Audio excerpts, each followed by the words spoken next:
ನ್ಯಾಯಪರ. ಜಿಲ್ಲೆಯ ಯುವಕ ಸಚಿನ್ ಪಾಂಚಾಳ ಆತ್ಮಹತ್ಯೆಯ ಸಿಬಿಐ ತನಿಖೆಗೆ ವಹಿಸಲು ಹಾಗೂ ಸಂಬಂಧಪಟ್ಟ ಸಚಿವರ ರಾಜೀನಾಮೆಗೆ ಆಗ್ರಹ.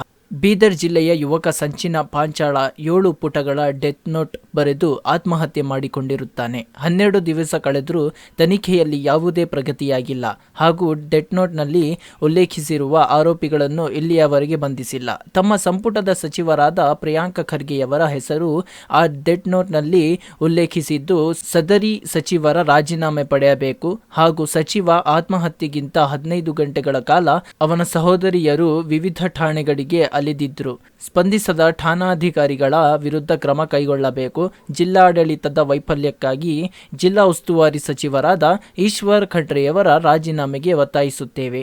ಇಂದು ಬೀದರ್ನ ಬಿಮ್ಸ್ ಆಸ್ಪತ್ರೆಯಿಂದ ಜಿಲ್ಲಾಧಿಕಾರಿಗಳ ಕಚೇರಿಯವರೆಗೆ ಪ್ರತಿಭಟನಾ ಮೆರವಣಿಗೆ ಮಾಡಿ ಜಿಲ್ಲಾಧಿಕಾರಿಗಳ ಮುಖಾಂತರ ತಮಗೆ ಕ್ರಮ ಕೈಗೊಳ್ಳುವ ಭರವಸೆಯೊಂದಿಗೆ ಸಲ್ಲಿಸುತ್ತಿದ್ದು, ಇಲ್ಲವಾದಲ್ಲಿ ಮುಂದಿನ ದಿನಗಳಲ್ಲಿ ನಡೆಯುವ ಹೋರಾಟಕ್ಕೆ ತಮ್ಮ ಸರ್ಕಾರವೇ ಕಾರಣವಾಗುತ್ತದೆ. ಜಿಲ್ಲಾಧಿಕಾರಿಯವರಿಗೆ ಮನವಿ ಪತ್ರ ಸಲ್ಲಿಸಲಾಯಿತು. ಈ ಸಂದರ್ಭದಲ್ಲಿ ಡಾಕ್ಟರ್ ಶೈಲೇಂದ್ರ ಬೆಲ್ದಾಳೆ, ಬಿಜೆಪಿ ರಾಜ್ಯ ಕಾರ್ಯದರ್ಶಿಗಳು, ಬಿಜೆಪಿ ಜಿಲ್ಲಾಧ್ಯಕ್ಷರು, ಬಿಜೆಪಿ ಎಲ್ಲಾ ತಾಲೂಕು ಜಿಲ್ಲೆಯ ಕಾರ್ಯಕರ್ತರು, ಸದಸ್ಯರು, ಗಂಡು ಮಕ್ಕಳು, ಹೆಣ್ಣು ಮಕ್ಕಳು ಅಪಾರ ಸಂಖ್ಯೆಯಲ್ಲಿ ಭಾಗವಹಿಸಿದ್ರು. ಸಚಿನ್ ಕೋನ ಅಂತಾರ, ನೀವು ನಾಳೆ ಹೋಗಿ ಕೇಳಿ ಸಾಬ್ ಸಚಿನ್ ಮರ್ಗೆ ಸಚಿನ್ ಕೋನ ಅಂತ ಕೇಳ್ತಾರ. ಅಂತ ಇನ್ನೊಬ್ಬರು ಸಚಿವರು ಅವ್ರಿಗೆ ಏನೂ ಗೊತ್ತಿಲ್ಲ. ಇನ್ನು 200 ಮುನ್ಸಿಪಾಲ್ಟಿದಾಗ ಕಮಿಷನ್ ಹೆಂಗೆ ಎಳಿಬೇಕು ಅನ್ನೋದು ಒಟ್ಟೆ ಗೊತ್ತಲ್ಲ ಇವತ್ತು ರಹೀಮ್ ಖಾನ್ ಅವ್ರಿಗೆ. ಇಡೀ ರಾಜ್ಯದ 200 ನಗರಸಭೆದಾಗ ಕಮಿಷನ್ ಹೆಂಗೆ ಎಳಿಬೇಕು, ಶ್ರೀಮಂತ ಹೆಂಗೆ ಆಗಬೇಕು, ದುಡ್ಡು ಹೆಂಗೆ ಮಾಡಬೇಕು ಅದು ಬಿಟ್ಟು ಇವತ್ತು ರಹೀಮ್ ಖಾನ್ ಅವರಿಗೆ ಸಚಿನ್ನೂ ಗೊತ್ತಿಲ್ಲ, ಸಚಿನ್ ಪ್ರಕರಣವೂ ಗೊತ್ತಿಲ್ಲ. ಇಂಥ ಇಬ್ಬರು ಸಚಿವರು ರಾಜೀನಾಮೆ ಕೊಡಬೇಕು ಅಂತೇಳಿ ಆಗ್ರಹಿಸಿ ಇವತ್ತು ಭಾರತೀಯ ಜನತಾ ಪಕ್ಷ ಹೋರಾಟ ಮಾಡ್ತದೆ.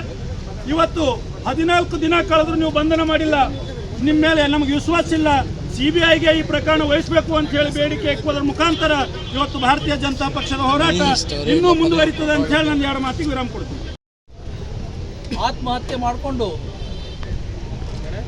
13 ದಿವಸ ಕಳೀತಾ ಬರ್ತಾ ಇದೆ. ಅವನು ಕೇವಲ ಆತ್ಮಹತ್ಯೆ ಮಾಡ್ಕೊಂಡಿಲ್ಲ, ಡೆತ್ ನೋಟ್ ಬರೆದಿಟ್ಟು ಈ ಸರ್ಕಾರ ಜಿಲ್ಲಾಡಳಿತದಿಂದ ಏನಾದರೂ ನ್ಯಾಯ ಸಿಗಬಹುದು ಅಂತೇಳಿ ಡೆತ್ ನೋಟ್ ಬರೆದು 24-28 ಗಂಟೆ ವೇಟ್ ಮಾಡಿ ಅವನು ಆತ್ಮಹತ್ಯೆ ಮಾಡ್ಕೊಂಡಿದ್ದಾನೆ. ಅವನು ಡೆತ್ ನೋಟ್ ತೊಗೊಂಡು ಅವನ ಸಹೋದರಿಯರು ಪೊಲೀಸ್ ಸ್ಟೇಷನ್ಗೆ ಹೋದಾಗ ಅವ್ರಿಗೆ ನ್ಯಾಯ ಸಿಗೋ ಬದಲಿ ಅವರನ್ನೇ ಅಂಜಿಸಿ ಕಳಿಸುವಂಥ ಕೆಲಸ ಆಗಿದೆ. ಇವತ್ತು ಯಾವ ಅಧಿಕಾರಿಗಳು ಅವ್ರ ಜೊತೆ ಅನುಚಿತವಾಗಿ ವರ್ತನೆಯನ್ನು ಮಾಡಿದ್ದಾರೆ. ನಾವೆಲ್ಲ ಪೊಲೀಸ್ ಅಧಿಕಾರಿಗಳ ಬಗ್ಗೆ ಹೇಳ್ತಾ ಇಲ್ಲ. ನಾನು ಹಿಂದೆ ಹಾಸ್ಪಿಟಲ್ನಲ್ಲಿ ಮಾತಾಡ್ತಾ ಇದ್ದಾಗ ಹೇಳ್ತಾ ಇದ್ದೆ, ಬೀದರ್ನಲ್ಲಿ ಅನೇಕ ಡಾಕ್ಟ್ರುಗಳು ಸಂಬಳ ಇರಲಾರ್ದಕ್ಕೆ ಆಸ್ಪತ್ರೆಗೆ ಬರ್ತಾ ಇಲ್ಲ. ಇನ್ನು ಕೆಲವೊಂದು ಡಾಕ್ಟ್ರುಗಳು ಅವರು ಪರ್ಮನೆಂಟ್ ಇದ್ದೀವಿ ನಮಗೆ ಏನೂ ಆಗ್ತಾ ಇಲ್ಲ ಅಂತ ಹಾಸ್ಪಿಟ್ಲಿಗೆ ಬರ್ತಾ ಇಲ್ಲ, ಅಂಥ ವ್ಯವಸ್ಥೆ ಇದೆ. ಅದರ ಮಧ್ಯೆಯೂ ಡಾಕ್ಟರ್ ಮಂಜುನಾಥ್ ಇವತ್ತು ಬೆಂಗಳೂರಿನ MP ಆಗಿದ್ದಾರೋ, ಅವ್ರು ಯಾರು ಗೆದ್ದಾರೋ ನಮ್ಮೆಲ್ಲರಿಗೂ ಗೊತ್ತಿದೆ ಹೆಂಗೆ ಗೆದ್ದಾರ ಅಂತ. ಇವತ್ತು ಅವ್ರು ಮಾಡಿದಂಥ ಸೇವೆ ಇಡೀ ವಿಶ್ವ ಕೊಂಡಾಡ್ತು. ಆ ರೀತಿ ಅಧಿಕಾರಿಗಳು ಇದ್ದಾರೆ. ಉಳಿತಾ ಇತ್ತು ಅಂತ ಇಡೀ ಸಮಾಜಕ್ಕೆ ಅನ್ನಿಸ್ತಾ ಇದೆ. ಎಲ್ಲರೂ ಕೊನೆಯ ಕ್ಷಣದಲ್ಲಿ ಬರೋದೆಲ್ಲಿಗೆ ಅಂದರೆ ಪೊಲೀಸ್ ಇಲ್ಲಂತೂ ದಾಖಲಾತಿಗಳು ಏನೂ ಇಲ್ಲ. ಆರೋಪಿಗಳು 13 ದಿವಸ ಆಯಿತು ಹೊರಗಡೆ ಅಡ್ಡಾಡ್ತಾ ಇದ್ದಾರೆ. ಅವ್ರ ಸಹೋದರಿಯರು ಸ್ವತಃ ಹೇಳ್ತಾ ಇದ್ದಾರೆ, ಕಲಬುರಗಿಯಲ್ಲಿರುವಂಥ ಅವನ ಮನೆ, ಅವನ ಆಫೀಸ್ನ CC ಕ್ಯಾಮ್ರಾಗಳು ಅವರೇ ಒಯ್ದಾರೆ, ಅವನೊಂದು ಐಫೋನ್ ಅವರೇ ಒಯ್ದಾರೆ. ಅವರೆಲ್ಲ ಸಾಕ್ಷ್ಯನಾಶ ಮಾಡ್ತಾ ಇದ್ದಾರೆ. ಇಷ್ಟೆಲ್ಲ ಸಾಕ್ಷ್ಯನಾಶ ಮಾಡ್ತಾ ಇದ್ರು ಕೂಡ ಎಲ್ಲಿ ಪ್ರಿಯಾಂಕ ಖರ್ಗೆ ಅವರು ನನ್ನ ಬುಡಕ್ಕೆ ಬೆಂಕಿ ಬೀಳುತ್ತದೆ ಅಂತೇಳಿ ಆ ಆರೋಪಿಗಳನ್ನು ಬಂಧಿಸಲಿಕ್ಕೆ ಅವರು ಅವಕಾಶ. ಹಾಗೂ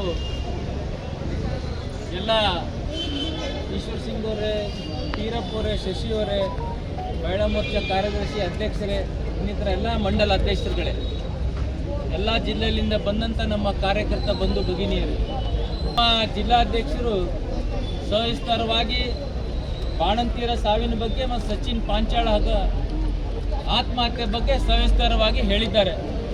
ಅದು ಪುನರ್ ಉಲ್ಲೇಖ ನಾನು ಮಾಡಲಿಕ್ಕೆ ಹೋಗಲ್ಲ.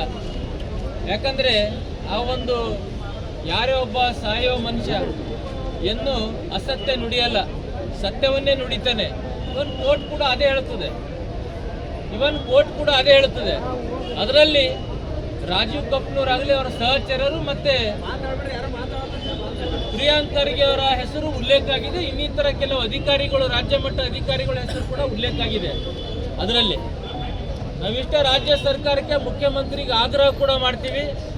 ಅದರಾಗಿದ್ದಂಥ 13 ದಿನ ಆಯಿತು ನಮ್ಮ ಪೊಲೀಸ್ ಇಲಾಖೆ ಅಧ್ಯಕ್ಷರ ಬಗ್ಗೆ ಒಂದು ಮಾತಾಡುವಾಗ CBI ಕೊಡಬೇಕು ಅಂತಂತಂದು ಯಾವಾಗಿನದು CBI ಮೇಲೆ ಅವರಿಗೆ ನಂಬಿಕೆ ಬಂತು. ನಾವು ಅವತ್ತೇ ಪ್ರಶ್ನೆ ಮಾಡಿದೆ ನಾನು ಬೆಳಗಾಂದಲ್ಲಿ. ಈಗ ಈ ಪ್ರಕರಣ ಅಂದರೆ CBI ಬ್ಯಾಡ್ ಅಂತಾರೆ. ಈಗ CBI COD ಎಲ್ಲ ರಾಜ್ಯ ಸರ್ಕಾರ ಕಪ್ಪು ಮುಷ್ಟಿಯಲ್ಲಿದೆ. ಈಗ ತಾನೇ ಅಧ್ಯಕ್ಷರು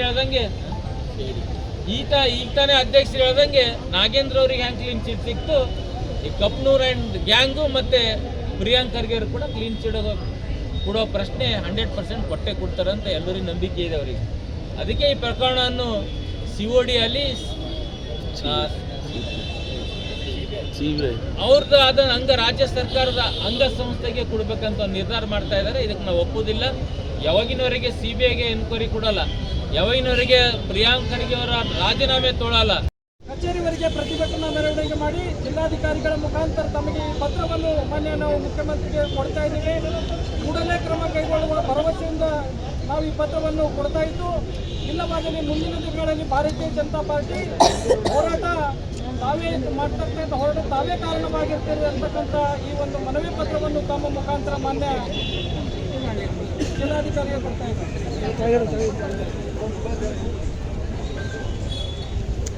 ರಾಜ್ಯಾದ್ಯಂತ ಬಾಣಂತಿಯರ ಹಾಗೂ ನವಜಾತ ಶಿಶುಗಳ ಸಾವುಗಳಿಗೆ ಆತ್ಮಹತ್ಯೆಗಳ ಭಾಗ್ಯವನ್ನು ನೀಡಿ ರಾಜ್ಯಾದ್ಯಂತ 700ಕ್ಕೂ ಹೆಚ್ಚು ಬಾಣಂತಿಯರು 100ಕ್ಕೂ ಹೆಚ್ಚು ನವಜಾತ ಶಿಶುಗಳು ಸಾವು ಕಾರಣ ಆಗಿರುವುದರಿಂದ ತಮ್ಮ ಸರ್ಕಾರದ ಸಾಧನೆಯಾಗಿದೆ.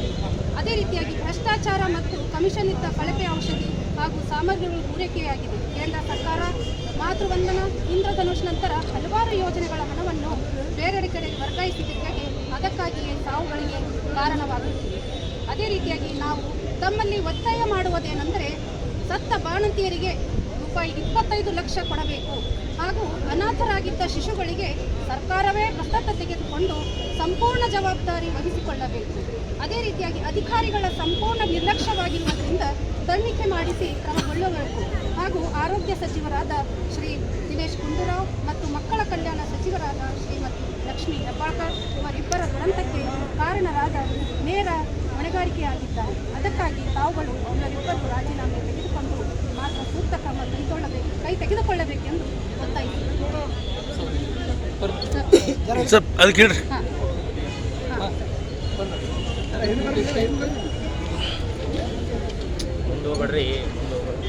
ಸರಿ ನೋಡ್ರಿ, ನಾವು ಗೋಪಿ ಬರೋ ಕಡೆ ತಡ ಮಾಡಿದೆವು, ನೀವು ಬಂದರೆ ಎಲ್ಲ